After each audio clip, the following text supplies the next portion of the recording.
Well, actually, I really don't know from where to begin, but all the same,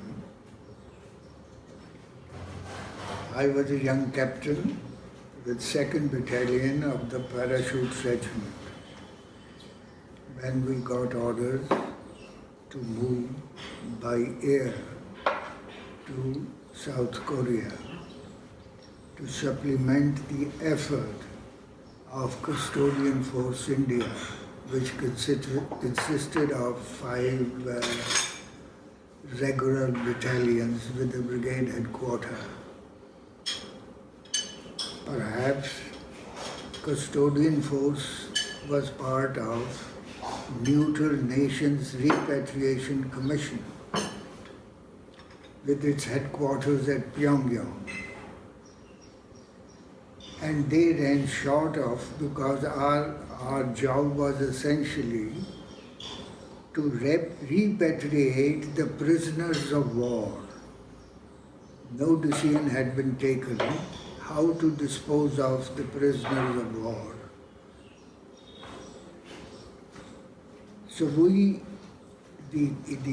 brigade went there by sea, but having reached there, they realized that the force was not adequate to look after or manage the prisoner of war camps. So my battalion, which was the parachute battalion, was moved. And the globe masters were provided by America. I had never seen a globe master because the biggest aircraft we had was a Dakota with a capacity of 20 and a Fairchild Packet, which was the World War II vintage aircraft with a capacity of about 30 to 40. And this globe master could carry in 2 tiers about 130 troops fully with their kit. So it was a great experience, really. We stopped at Clark Air Base in Philippines early in the morning. No, it was an eye-opener. It was about, I think, 3 or 4 a.m. And the troops were already lining up to have their breakfast. And you see, the Indians hide, by and large, in that period, at that stage of our development, was hardly 5 feet 7 inch, 5 feet 6 inch. And there we saw Afro-Americans lining up, and it was a tremendous experience. And the amount that they could eat for breakfast, it was really, from there, we were taken to Japan. And I think it was Tachikawa or some airport. And then we were transferred to a battleship, which took us to the Incheon airport. And there Mr. Syngman Rhee was the president of South Korea. He thought that Indians were pro-communist. Although India was the chairman of Neutral Nations Repatriation Commission, which consisted of India as chairman, and we had a very famous general officer, General Timaya, who later on also served in the United Nations. Besides India, there was Poles and Czechoslovakian representing the communists, and I think, if I recollect, Norway or Sweden were the other part of this force, of this headquarters. And Custodian Force India under a general officer consisting of 5 battalions I mentioned earlier. So Syngman Rhee refused to let us go by train from Incheon or go through South Korea to the demilitarized zone where we were destined, our custodian force was placed. Again, it was a great experience for me as a young officer. Helicopters were unknown in India in those days, but seeing helicopters from from the ship, like you see, it was an experience again. The helicopters were small, just they could take about 4 or 5 along with their complete, as we call, kit for the operational kit and what goes with it. And we were put in the demilitarized zone. And we landed there. I was then commanding a rifle company, which generally consists about 80 men.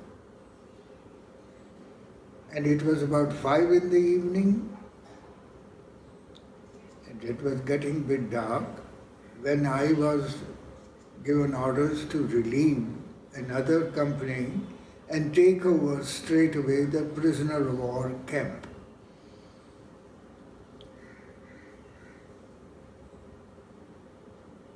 There was no head count. I was just told that about 500 prisoners of war were in that camp. There were about 5 or 6 camps there.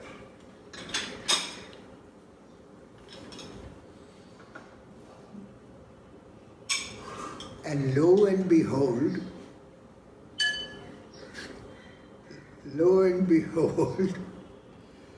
middle of the night, and it was a sub-zero kind of temperature. We were not equipped really for the Korean climate. We were not equipped.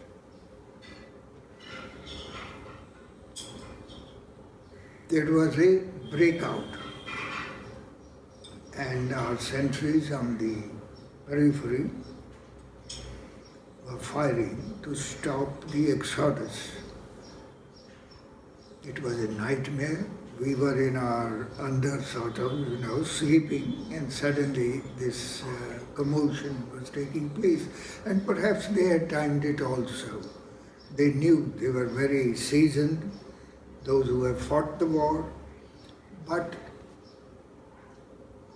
some of them were hardcore communists who never wanted anybody to either go to South Korea or to any Western countries.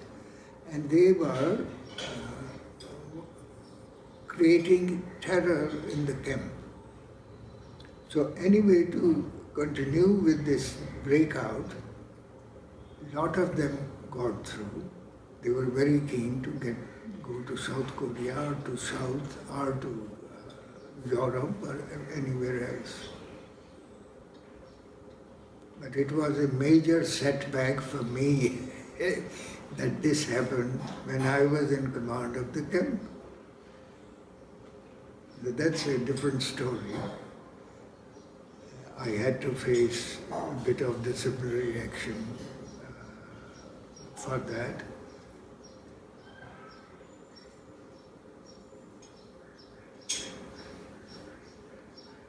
Then we were taken, you see, I appreciated the amount of hard work put by the engineers of the American Army to prepare a camp for about 800 soldiers and officers, and be centrally heated. That was itself was a quite an experience that they were able to set up. And it was just the normal canvas sheets and with some kind of heating arrangement in the center where perhaps diesel was being burnt to keep the warm. And also you had the wooden floors and things like that. But one thing was that our senior commanders never wanted us to take on the United Nations or American dress. They wanted us to remain. They permitted the troops to wear those to be comfortable, but to officers, whatever we were entitled to and what we had taken, which was certainly wasn't adequate, but to set an example that the leaders themselves were being given Indian rations, whereas the troops were allowed to have rations with the other United Nations troops were. Initially, we felt little because we were uncomfortable. The clothing wasn't warm enough. Neither was the food. It took us hours by our pressure cookers to cook the dal and the cereal and all that. Whereas the troops were being fed the Californian oranges and the lamb and the, all that frozen lamb and nice days. Anyway, gradually we were able to convince, or the senior themselves saw, that it is not practical. It's all right to set an example, but an example should also be related to the actualities on the ground and the situation. Now we had also a hospital was also there to cater for.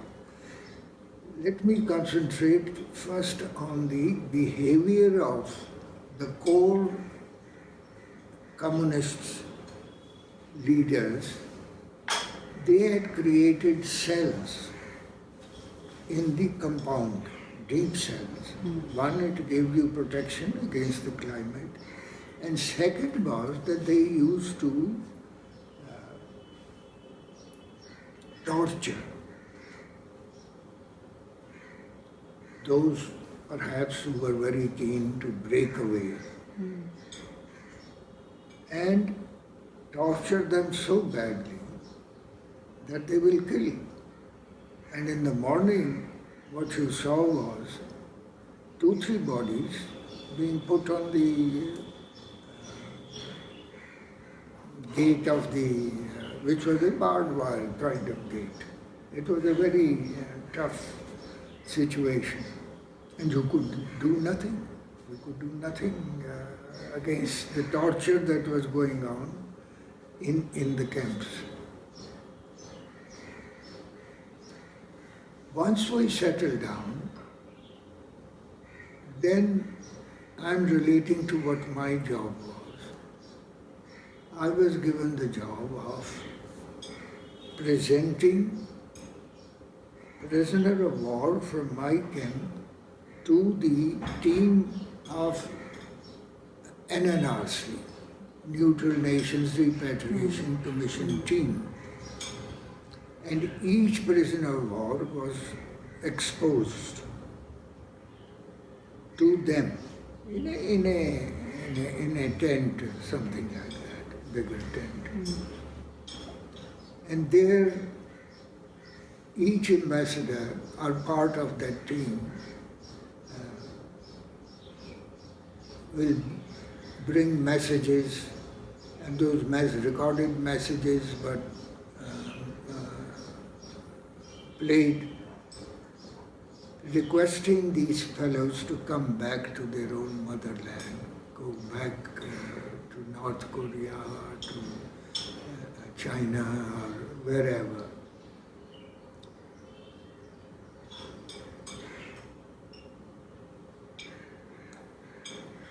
But there was no force involved in this whole exercise. But as luck would, bad luck for me, and these prisoners used to be stripped so that they carry no weapons or no sharp to harm the representative of the NNRC. And we used to strip them. And as I said, my bad luck again.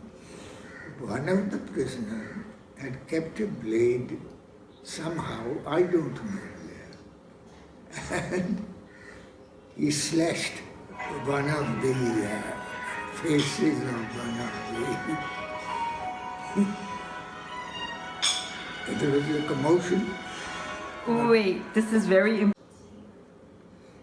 He had hidden a blade, a shaving blade somehow, which we didn't notice. And he slashed the faces of one of the members of the Newton Nation Repatriation Commission's team member. Anyway, he was overpowered, and of course I had to face the music later on through my normal army channels.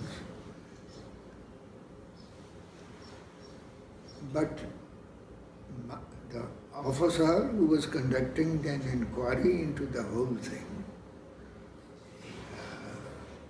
was very considerate that it wasn't something intentional.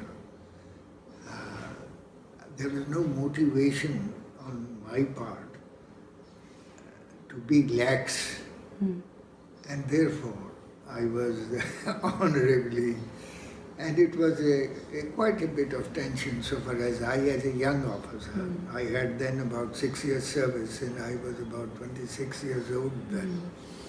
And these were but the life generally was made reasonably comfortable. Later on, they permitted us to have the Arca codes and all those facilities which the other United Nations troops were having. But what, as a young officer, it was an eye-opener, and you match yourself professionally and otherwise in smartness, in alertness, in efficiency.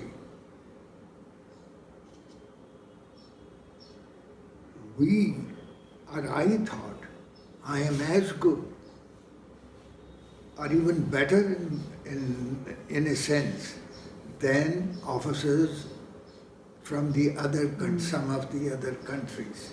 So it built a lot of confidence in me as an individual, and perhaps that's the reason that I rose to be the Vice Chief of the Army later on in life.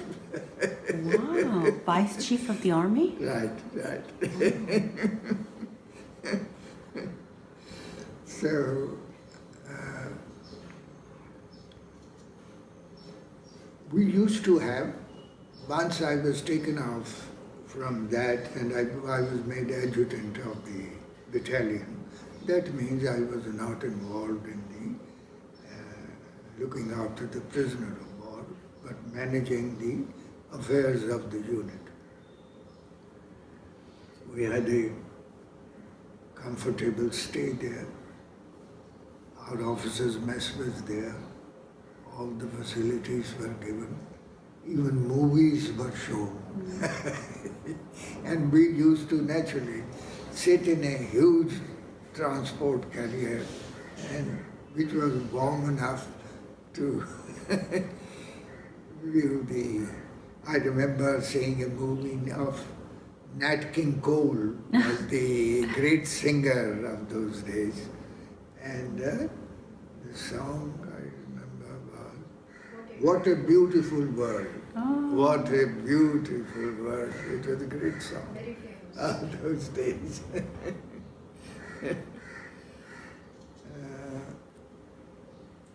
Then we celebrated our festivals, Diwali and all that, and showed to the rest of the contingent of the nuclear, the others.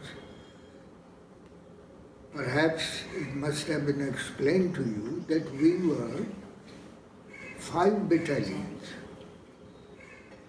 That means a brigade, nearly with services, about 5,000 troops. Indian troops were there, which is quite a contribution, though not in actual war, but later on. For how many years? For how many years? How long? Oh yes, it wasn't in 1953-54. That means we came back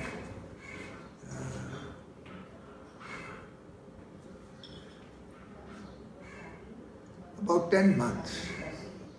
10 months. For in 10 months there were 5,000 of you. There were 5,000 of you. 5,000 Yes. for 10 months. 10 months. Yes. Wow. Yes. Because before And the they- war, the unit was very small. It was it was less a- than 400. Ambulance. It was a Yes. field ambulance, which was part of the. But this was. I'll show you the plate I have. Later we can do that. Later, we have a plate for that. Then also we got a chance to visit the NNRC headquarters, which was at Pyongyang, North Korea, and now North Korea. And there was again a world of difference between the attitudes, the reading of the situation. It was entirely of a aggressive. You could see there the aggressiveness on the part of the Chinese was still there too, but we were dealing with only prisoner of war. How long did that take, that process? So the armistice is signed, okay? And then you start negotiating, right? Not negotiating. The negotiation was already done. You see, United Nations was part of the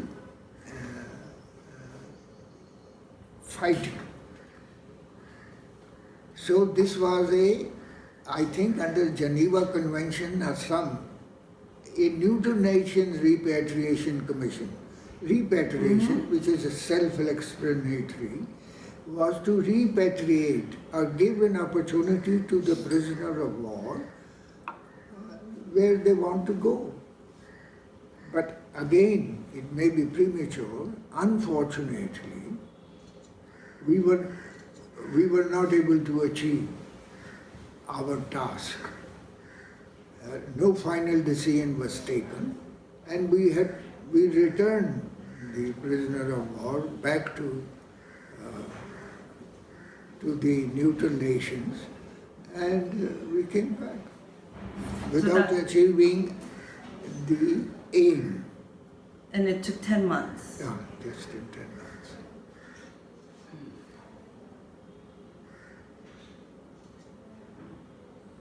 So, what happened to the person that split the person, the POW? I wouldn't know, because that decision was taken by the neutral nations, the Repatriation Commission. Was he Chinese or North Korean? Again, I wouldn't know. I wouldn't know, because because there was not written that they are North Korean or they are Chinese or whatever. Because I know POW is still a very. That's why the war lasted 3 years. I heard that after 1 year, by 1951, the battle was already kind of decided. It was all within along the 30th parallel. Yeah. And it was just up and down and up and down, up and down, not, different parts. But the reason why it dragged was because of the POW issue. And it was hard to come to. You would be surprised that I think 2 came to India. And Who did? and POWs? and they even now they are part of our association and they are businessmen here in Delhi. Wait. What do you mean the 2 are Koreans? North Koreans? South Koreans. Oh, okay. After the war. South the Korean war. prisoner, they came to India. They opted for India. They were captured by the enemy, Yes, and then when they were repatriated, they said they want to go to India. yes. Interesting. So they are. Actually, this fellow, the defense attaché, should be able to tell you exact name of this person. He was a businessman. Wow. Yes. Well, I guess. But I don't think he has, I don't know, but we keep on meeting him. We have our get-togethers, association get-togethers, and he attends that. Whether he has given up his citizenship, that I am not aware. Whether he is. So the association has members of both the parachute, the ambulance, and your unit, right? Not mine only. Custodian Force India was the executive branch of the Neutral Nations Repatriation Commission. And that was 5,000. That was 5,000 troops with a field hospital, big hospital, not only an ambulance, field ambulance, but a big hospital with all facilities. I think they could maintain the bed strength was about 50 or so. Big hospital. So altogether, less than 6,000 Indians went to Korea. And luckily, only 1 died. Luckily. How did he die? What kind of accident? How did he die? How did he die? Mm-hmm. I don't know The one actual. Indian. But again, while we were there, I mentioned about their aggressiveness. They even the General Thorat, he was a general officer of the Indian Army who was the head of the custodian force. They were maltreating some prisoners, so he went in to see for himself. And there, this aggressive lot, must be North Koreans or Chinese, they made him captain, a general officer, and then a big operation was, more force was brought, and he himself was a seasoned World War II veteran. So he was able to convince them that they cannot keep holding on to him. He will be free. So it is better that they do it in a peaceful manner rather than bloodshed. And he was able to convince to them because the troops have then, we were part of that, to take action if something goes wrong. So these kind of situations were, then we had on a Diwali day, I remember, I led the ceremonial parade of the normal, and we put up Malkham. I wonder if you may not have heard. Malkham is a Maratha. How long you been in India? 2 days? 3 days? Malkham is an exercise. It's to strengthen your muscles and things like that. A greasy pole, taller than this, about 15 feet, which you climb. A greasy pole. So you climb by maneuvering your body in a manner, and you reach on top, and then in a pyramid sort of fashion, more joint like that. That display was also, and it was sub-zero, I think, it about -10 or 15, and they are absolutely naked. Made by So what I mean is that a cultural sort of exchange was also there, besides the military parade and things like that. Because there were so many different cultures there. Yes. So many different From cultures. rest of the countries were Yes. there.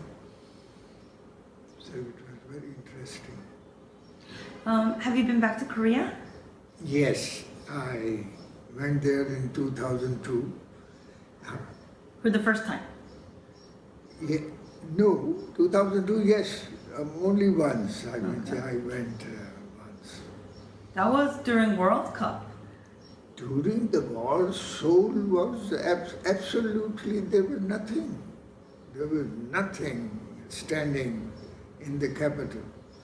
And one was really surprised to see in 2002 the development which had taken place. I think its credit goes to the South Korean, or Korean as a whole, I would say. That the sense of discipline, the sense of dedication, and also perhaps motivation through their education, through their parents, through their teachers, through the general society, that they have been able to achieve wonders. I think Koreans have a sense of, strong sense of duty, and we are very grateful people, and I believe that we recognize that so many foreigners came to Korea to defend our freedom, and that we owe it to all those who served to really rise above, rise from the ashes of war to become successful and prosper. And I, although I'm Korean American, I'm very proud when I hear that the Korean government really treat the veterans with the utmost respect and gratitude. We've been receiving signed by the president of South Korea messages of this gratitude and also this system of, and it is maintaining the link with the next generation and the next generation. Already the grandchildren are, they go on this kind of program where they are taught, they mingle with people from all the countries. And also I think they have even offered now scholarships. Yes. whereby you can opt to take up a job even there after to learn Korean language, and yes, all these facilities are being given. And we are really surprised that why even China is 1949, 50, was much behind India in its GDP, and even throughout Mao Zedong's reign, it's only the Ping or somebody, when he became president, I think he became president after Mao Zedong, that he brought the technical know-how. Firstly, they were so proud that they disconnected. They thought that the Soviets were too overpowering and neutralizing their character, and so they gave that up. And then they had all the technology made up with the Americas, and see what they have achieved. They are a superpower now. And so is South Korea. They are known as 5 tigers of Southeast in development, in technology, in all sphere of activity. And I wish that we in India could also somehow become a little more disciplined, if nothing, because through discipline we can achieve. It also moderates your character, your integrity. But in spite of our teachings, which are really civilizational, somehow I shouldn't be saying, but somehow the leaders, the political leaders and the bureaucrats have affected the development side. But it is improving. It's improving, yes. And there is a hope. Yes.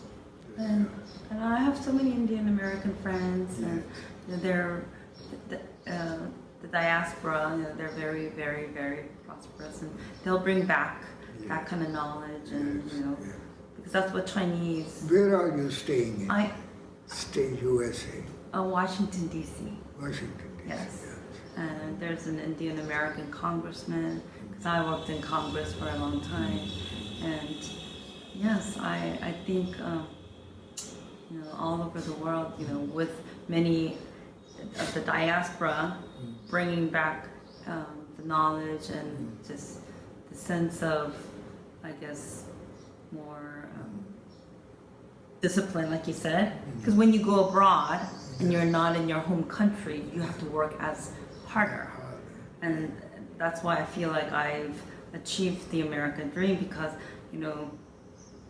for my parents who sacrificed their life to come to America for, us, we think we gotta succeed, right? I think that's the same analogy of the Korean people, like the parents all over the world, the veterans came and sacrificed, so the Korean people think, okay, for them to honor them, we the people and the country, they have to succeed. And so I hope that, I'm very glad you got to see modern Korea with the tall skyscrapers. Oh my God. Yes, and everybody says there was only one bridge over Han River, now there's 16 bridges, and there's Samsung, there's Hyundai, there's all over the world. And I hope when you see that you feel very proud that you were part of that making. Yes.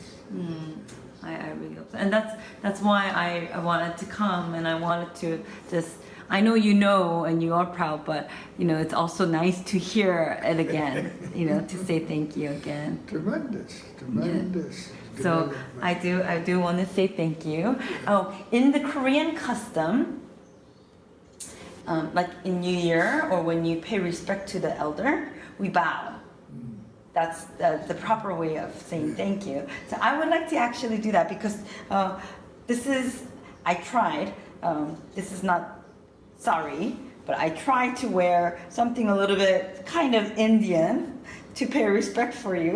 So I'm gonna do that because that's what we do, and I will say thank you the proper way that I was taught to do.